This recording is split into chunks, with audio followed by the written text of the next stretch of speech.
Mchana wa leo inasema kung'oa kila pando lisilopandwa na Baba katika maisha yako. Kung'oa kila pando lisilopandwa na Baba katika maisha yako. Nasema kung'oa kila pando ambalo halijapandwa na Mungu Baba katika maisha yetu. Haleluya. Bwana asifiwe tena. Tena na tena Bwana asifiwe. Tuko pamoja.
Haleluya.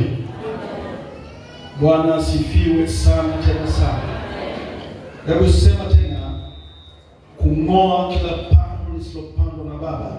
Kung'oa kila pando lisilopandwa na Baba. Sema tena. Kung'oa kila pando lisilopandwa na Baba. Andiko hili lipo katika kitabu cha Mathayo 15 mstari wa 13. Anasema akajibu akasema, kila pando asilolipanda Baba yangu wa mbinguni litang'olewa. Haleluya. Kila pando lisilopandwa na Baba yangu wa mbinguni litafanyaje? Litang'olewa. Hebu sema kwa sauti, kila pando asilolipanda Baba yangu wa mbinguni litang'olewa. Lazima litafanyaje? Hebu sema, kila pando asilolipanda Baba yangu wa mbinguni litafanyaje? Litang'olewa.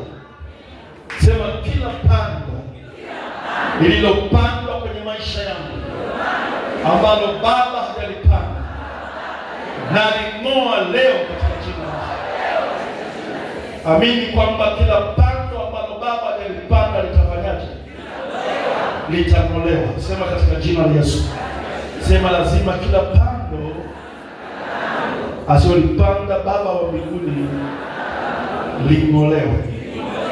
Haleluya. Moja, lazima tufahamu Mungu anapanda mema, kwa kuwa hata yeye mwenyewe ni mwema. Jina la Bwana libarikiwe sana. Anasema anapanda mema, kwa kuwa yeye mwenyewe ni nini? Ni mwema. Hebu tuone jinsi Mungu anavyofanya kazi zake. Mara zote Mungu lengo lake, nia yake, kusudi lake ni katika wema.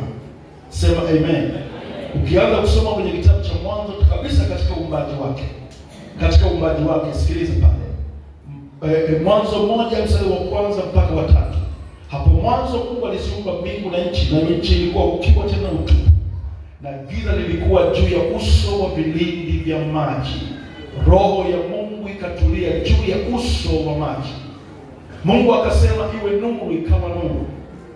Mungu akaona nuru ya kuwa ni njema. Mungu akaona Mungu akaona nuru ni njema. Mungu akatenga nuru na giza. Ukiendelea pale anasema Mungu akaita nuru mchana na giza akaita usiku. Ikawa jioni, ikawa asubuhi, siku moja.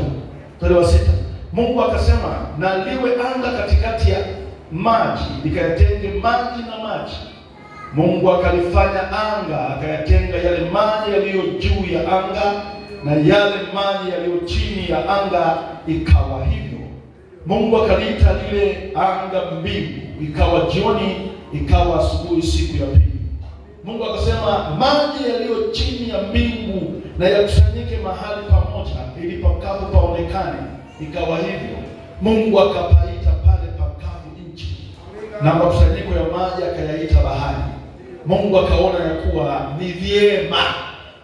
Mungu akaona ya kuwa kwa hiyo ukiendelea kuona kwamba Mungu alipokuwa anafanya kazi zake zote alikuwa anakagua aone kama zimekuwa njema. Anasema alikuwa anakagua aone kama ni vyema. Alipokagua akaona vyema, ndio akaendelea kuumba. Kwa maana kwamba angelikuta sio nini, angefanyaje? Angeving'oa.